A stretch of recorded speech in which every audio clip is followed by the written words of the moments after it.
Bienvenidas y bienvenidos a Nova Burocracia, el podcast de Valencia Innovation Capital del Ayuntamiento de Valencia y Novagov, el punto de encuentro de la innovación pública iberoamericana. En este nuevo espacio de comunidad conectamos personas y fomentamos la colaboración en el ecosistema público. Reflexionamos sobre la importancia de la innovación, la participación y la transformación en el sector público. En esta segunda serie hablamos de prospectiva y resiliencia en la gestión pública, porque en estos tiempos de cambio acelerado, nuestras instituciones necesitan algo más que respuestas reactivas, necesitan visión, adaptación y liderazgo transformador. Hoy nos acompaña Ana Báez Fornieles, arquitecta, cofundadora y mentora en la Asociación Mujeres en el Sector Público, experta en innovación y liderazgo femenino, comprometida con la transformación institucional desde una mirada estratégica. Conversaremos con Ana sobre sus experiencias, inquietudes y visiones sobre cómo anticipar lo que viene y fortalecer la capacidad de nuestras administraciones públicas para enfrentarlo. Ana Báez, mi querida Ana, bienvenida a Nova Burocracia. Muchísimas gracias, Pilar, y de verdad os agradezco muchísimo la oportunidad de compartir este rato para que reflexionemos juntas sobre la administración, que es nuestra pasión, ¿verdad, Pilar? Verdad, yo tengo la suerte de conocerte hace ya años y deseo que quienes nos escuchan también lo hagan. ¿Cómo llegaste a la innovación pública, en este caso a la administración pública? En este episodio que hoy empieza, queremos aproximarnos a tu visión. ¿Cómo llegaste al mundo de la prospectiva y de la innovación pública? ¿Hubo algún momento o experiencia que te marcó ese camino? Cuéntanos. Pues mira, a la administración llegué un poco de casualidad. Yo nunca me planteé ser empleada pública y cuando llegué lo descubrí y vi que era lo que quería hacer, que era el espacio donde puedes servir a la sociedad. A la innovación llego un poco a través de la mano del máster en dirección pública y liderazgo del INA. Y me trae de la mano una compañera, que es Sara Hernández Ibabe, que yo colaboraba con ella en la Diputación y me propuso hacer el máster. Y realmente para mí fue un punto de inflexión total a nivel profesional y personal. Y la perspectiva, pues la culpa es de Novagov, porque en 2023 participo en una mesa de instituciones resilientes entre las que estaba Sara Baliña, que es la directora de la Oficina Nacional de Prospectiva y Estrategia. Y cuando yo escucho hablar qué era eso de la prospectiva, para mí cobró todo el sentido de cómo cerrar el círculo entre lo que es la innovación pública, la estrategia para lograr desarrollar esos proyectos de innovación y el tercer ingrediente que creo ahora imprescindible, que es la prospectiva, que es aprender a mirar, ¿no? Esa disciplina que nos enseña a estudiar el futuro, a comprenderlo y cómo podemos influir en él. Así que ha sido como para mí como cerrar el círculo. La verdad es que sí, desde luego que tienes una larga trayectoria. A lo largo de estos años has participado en comunidades, en espacios diversos como Novagov y como la Asociación Mujeres en el Sector Público. ¿Qué papel han jugado estos espacios en tu trayectoria profesional y personal? Pues yo creo que son claves, o sea, no sería ni la profesional que soy y me atrevería a decir que ni la persona que soy sin las vivencias de la red Novagov y Mujer en el Sector Público, que tampoco se entiende Mujer en el Sector Público sin el apoyo de Novagov, ¿no?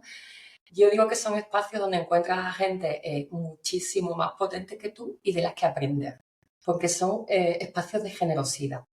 En ambos, las personas vienen a compartir su conocimiento, su talento, su compromiso para transformar lo público. En Novago, desde la perspectiva de la innovación, y en Mujeres en el Sector Público, desde ese espacio en el que decimos que la administración no se puede permitir desperdiciar la mitad de su talento. Y ahí estamos, y estás tú, dentro de la Junta Directiva, trabajando para que las mujeres ocupemos el espacio que la administración necesita, ni más ni menos. Porque los retos que tenemos por delante son muchos y si no lo hacemos con perspectiva de género, nos vamos a dejar la visión de la mitad de la sociedad. Así que para mí son claves tanto a nivel personal como profesional. Queremos saber también aproximarnos a tus inquietudes o a tus preguntas personales que te mueven cuando piensas en el futuro del sector público. Pues mira, a mí hay una cosa, me preocupan muchas cosas, pero te diría que una quizás es la que lo resume todo, ¿vale? Yo creo que la administración o el sector público es la herramienta que como sociedad nos hemos dado para vivir con dignidad y para que podamos desarrollar nuestro proyecto de vida. para darnos esas oportunidades. Y en el momento actual que estamos, que diría que es el momento histórico con una H muy, muy grande, como dice Jenny Roca, en el que nunca antes se habían dado la situación que estamos, la administración puede elegir entre ser imprescindible o convertirse en irrelevante. Y necesitamos yo creo que somos imprescindibles. Lo que pasa es que tenemos que transformarnos. Creo que una administración con un diseño del siglo XIX, desarrollando procesos y formas de trabajar en el siglo XX, no puede dar respuesta a los retos del siglo XXI. Entonces, tenemos que cambiar eso para seguir siendo imprescindibles, porque nuestro trabajo es darle a las personas la oportunidad de tener una vida digna. Así que tenemos un reto muy apasionante por delante. Y yo creo que estamos en el camino. A mí me gusta siempre ser muy, muy optimista. Desde luego que sí, lo sabemos, los que te conocemos, los que tenemos la suerte de conocerte, sabemos que es así. En estos espacios colaborativos de los cuales estamos hablando como Novagov y como mujeres en el sector público, ¿qué aprendizajes y conexiones te han resultado más valiosas? Queremos también aprender a través de esa vía, en este caso para desarrollar un pensamiento estratégico y colectivo. Pues mira, por centrarnos en alguna, creo que el futuro está en cooperar, en los consensos, en construir juntos, incluso construir con personas que comparten visiones diferentes, porque que nos pongamos de acuerdo quienes opinamos igual, pues es relativamente sencillo, ¿no? Y en estos espacios yo he aprendido que los retos de la administración, desde luego, no están en manos ni de una institución, ya casi que me atrevo a decir, ni de un país. O sea, necesitamos cooperar, colaborar y co-crear juntos. Administración, sector privado, sector civil, la ciudadanía.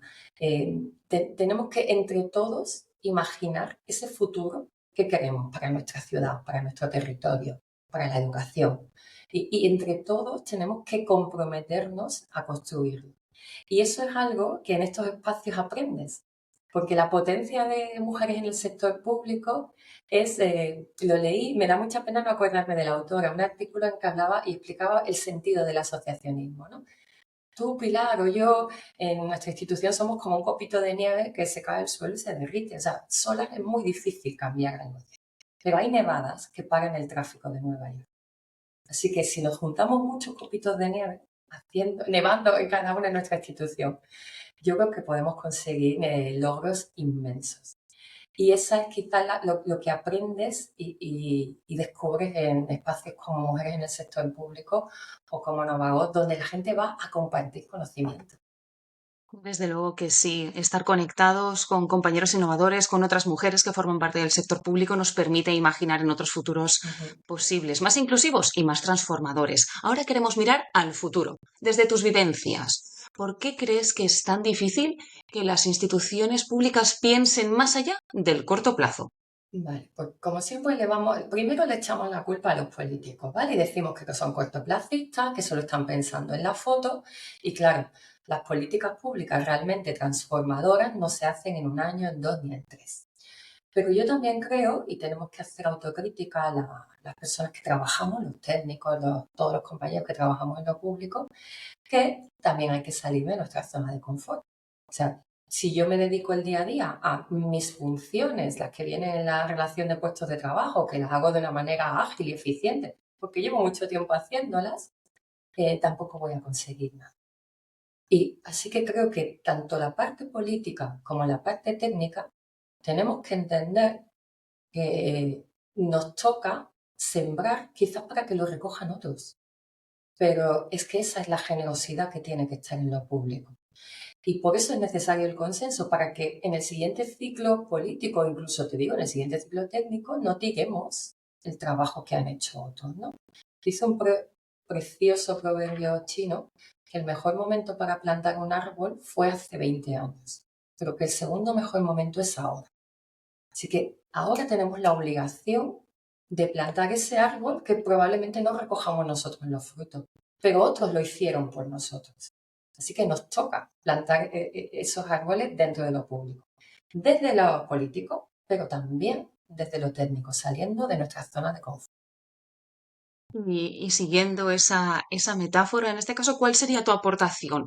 ¿Cómo te gustaría que se cambiara la forma en la que planificamos y en la que diseñamos las políticas públicas hoy en día? Pues mira, yo creo que la administración, y quizás también es porque nos come lo urgente, o sea, vivimos resolviendo.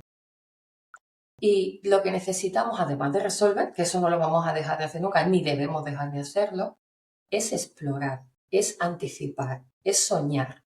Y para eso hace falta tiempo, y para eso hace falta técnicas, y para eso hace falta metodologías.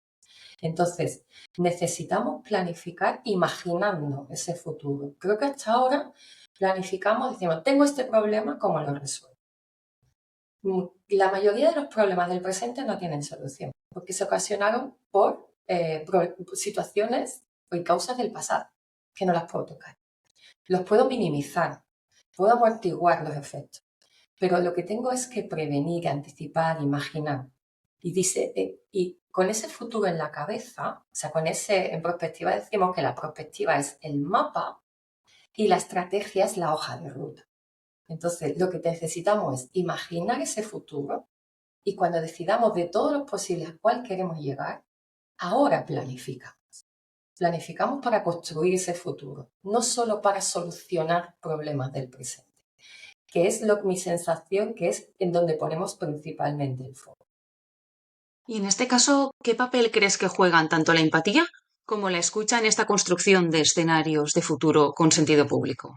Pues mira, para mí la empatía creo que es imprescindible, que tenemos que entender que mi realidad no es la de todo el mundo. O sea, la realidad mía, con mi trabajo, con mis hijos, con mis problemas, será una y tengo unos problemas, pero en la sociedad existen otras realidades, ¿no? Tenemos que entender que desde la administración hay que atender todas las realidades y hay que ser generoso de que, vale, es que esto para mí, bueno, para ti no, pero es una situación que otras personas están sufriendo, ¿vale? Y la escucha en ese sentido, ¿no? Que decimos tanto yo creo que en la asociación lo hablamos mucho. Mira, esto no es quedarte callada para que luego habla tú. No, escuchar es realmente intentar comprender la otra persona, sobre todo cuando tú no compartes ese punto de vista. Porque sin esa comprensión honesta, no se puede imaginar ese futuro. Porque igual que mi realidad no es la de todos, el futuro que yo quiero no puede ser el que quiere Ana. Tendrá que ser el que esta sociedad necesita, que en algunas cosas coincidirá con el mío y en otras pues quizás no, pero es necesario para otra parte de la sociedad. Así que si no escuchamos y no empatizamos, difícilmente podemos trabajar de manera consensuada para imaginar y planificar ese futuro. ¿Cuántos aprendizajes nos estás brindando? Desde luego, Ana, queremos saber más, queremos saber cómo anticiparnos. ¿Cuál crees que es el mayor reto que has encontrado tú al intentar incorporar esa mirada de futuro dentro de las estructuras institucionales tradicionales? Vale, pues mira, aquí me voy a poner un poco macarra, ¿vale? Necesitamos que la cultura de la institución valore eso. O sea, en una institución donde no se valora a la gente que se atreve, que arriesga, que está dispuesta a intentar, porque cuando tú quieres cambiar cosas o transformar, primero hay una probabilidad de que no salga bien. O sea, tenemos que interiorizar que hay una probabilidad real de fracasar. Y la segunda es que en esa curva de cambio, ¿no? Venimos de una cultura muy industrial donde si hago 2, consigo 10. Pues si hago 4, consigo 20. Pero cuando uno quiere cambiar la cultura de una organización no es lineal, es más orgánico. Y incluso hay una primera etapa, yo le llamo de destrucción. Hay una etapa en la que estás gastando tiempo, esfuerzo, recursos y no ves nada. O sea, incluso estás como peor. Y hay que tener la paciencia para saber que vas a salir de esa etapa y empezar a subir. Entonces, claro, cuesta mucho porque normalmente la cultura organizativa, yo no he visto muchas instituciones en las que se valore especialmente el riesgo, el atreverse, el aprender de los errores, ¿no? Y es lícito y entendible que haya gente que diga, espera, yo voy a ver cómo te sale a ti y ya luego me apunto. Entonces, bueno, siempre hay unos cuantos que nos da igual o que no miramos si la piscina tiene agua, Luego hay una gran masa que sí se anima cuando empieza a ver pequeños resultados y hay que contar con la gente que tiene ese talento maravilloso para deshacer y destruir. Pero eso es una realidad y ya está. Y no hay que engañarse, sino hay que saber sortearlas, esquivarlas y bueno, pues utilizarlas casi como motivación para superarte. Ya está. Desde luego. Adentrémonos en la reflexión en torno al liderazgo y la resiliencia. ¿Qué significa para ti? Resiliencia institucional. ¿Cómo se cultiva realmente en el día a día? Pues mira, la definición de resiliencia es esa capacidad humana de asumir con flexibilidad, quizás la palabra clave es la flexibilidad, situaciones límites muy complejas y sobreponerse a ellas, ¿no? Por contraponerlo a resistir. Resistir es aguantar, quedarte así duro y intentar que aquello pase y tú más o menos quedarte como estabas. Y la resiliencia lo que busca es aprovechar esto que me está ocurriendo para transformarme. No solo las amenazas, no solo los riesgos, sino también las oportunidades, que todos estos cambios climáticos, tecnológicos, sociales, culturales, económicos, me permiten también transformarme, ver no solo las amenazas que provocan, sino las oportunidades que nos brindan. Así que una institución resiliente sería aquella con esa mirada y esa capacidad de ver en los retos que vienen la oportunidad de transformarse y mejorar, no solo sobrevivir, que no es poco, ¿eh? En algunos casos. Desde luego. ¿Qué tipo de liderazgo necesitamos en este caso para fomentar y para sostener esos procesos de cambio que Vale. nos permitan anticiparnos y no solo reaccionar? Pues claro, aquí hace falta un liderazgo con muy poco ego, porque esto no lo construyen. Yo no digo ya ni que hay que pasar de jefe a líder, es que creo que ni líder en el sentido de que parece que es alguien que tiene las ideas muy claras y los demás vamos detrás sin cuestionar, ¿no? Ni siquiera esto. O sea, como dije, el conocimiento ya no está en manos de unos pocos, ni de un departamento, ni de una institución. El conocimiento será la suma de las inteligencias colectivas. Entonces necesitamos un liderazgo que aglutine, que sea capaz de generar los espacios de inteligencia colectiva, que sea capaz de poner en valor el talento diferencial que tenemos cada uno, de alentar, de no desmotivar. A mí no me gusta eso que diga, hay que motivar a los empleados públicos. Mira, casi todos venimos motivados de casa. A mí con que no me desmotive ya me sobra. Entonces, que haya ese espacio donde crecer a quienes quieren crecer y quieren construir. Entonces, necesitamos líderes y lideresas que generen esas condiciones y que sean, tú lo has dicho antes, capaces de escuchar, empáticos y que estén al servicio de los demás, que al final estamos hablando de personas con vocación de servicio público, que es por lo que estamos aquí. Así que sí, necesitamos, y sé que además hay muchos líderes y lideresas que lo viven así y que cada día trabajan para que lo público sea de esa manera. Desde luego que sí, tienes toda la razón. Vamos a imaginar, si tuvieras libertad total y absoluta para diseñar desde cero una institución pública del futuro, ¿qué tres cosas no podrían faltar? Anda, qué bien, ¿eh? Además, estas son las cosas que dices, cuidado con lo que deseas, no se te haga realidad. Ahí tienes la responsabilidad. Pues mira, si solo son tres cosas, un poco pues cerrar todo lo que hemos estado conversando. Lo primero es que tiene que tener una institución es un propósito. O sea, el por qué y para qué existimos, ¿vale? ¿Cuál es nuestro objetivo? Mm, Me voy al ejemplo que me toca más cerca, ¿no? Desde lo local.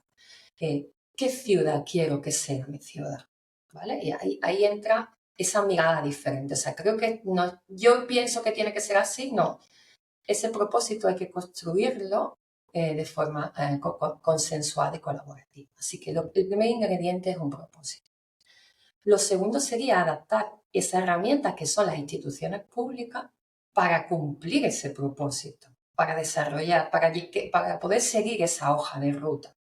Entonces empezamos a necesitar instituciones con una estructura más flexible, más resiliente, menos compartimentada, donde seamos capaces de compartir proyectos sin entender que esto es del departamento tal. No, esto es un proyecto de la institución y cada uno colaboramos en una parte. pero el objetivo es mutuo, es compartido. Así que necesitamos estructuras del siglo XXI. No estructuras del siglo XIX funcionando como en el siglo, sino estructuras del siglo XXI. También esa resistencia al cambio de los funcionarios, de cambiar la manera en la que siempre nos hemos organizado. Y lo último, que también lo he medio nombrado, es necesitamos que el principal valor de esa institución sea el talento. Al final, cuando a la gente se deja desarrollar su talento, no hace falta que le des muchas indicaciones. O sea, la gente ya sabe lo que tiene que hacer, la gente es muy profesional. Y cuando se construye el espacio flexible, cuando se marcan los propósitos y los objetivos, la gente sabe lo que tiene que hacer. Pero lo hará si el principal valor de esa institución es el talento. Así que te diría que compromiso, estructura adaptada para desarrollar ese compromiso y talento. Ana Báez, Ana, muchísimas gracias por compartir con tanta claridad tu experiencia. Para mí ha sido un auténtico placer. Tus ideas y tus inquietudes son realmente atractivas y en este caso nos aproximas a la administración del futuro. Pues un placer, me lo he pasado genial conversando y reflexionando contigo. Y nosotras, tú y yo, como unos cupitos de nieve ahí intensos, seguiremos trabajando para provocar esta gran nevada que necesita lo público y transformarse. No lo dudes, nos dejas claves para entender que la anticipación no es solo una técnica, es una actitud, una responsabilidad y una oportunidad para construir instituciones más humanas y preparadas. Y a quienes nos escucháis, gracias por acompañarnos. Recordad que podéis encontrar todos los episodios de Nueva Burocracia ya en Spotify y YouTube. Os animamos a seguir la conversación en las redes sociales de Novago y a imaginar y materializar nuevos proyectos y sobre todo a escuchar más y mejor dentro de nuestras organizaciones. Esto ha sido Nova Burocracia, el podcast impulsado por Valencia Innovation Capital del Ayuntamiento de Valencia con la colaboración de Novago. La tecnología es el cómo, el ser humano el por qué.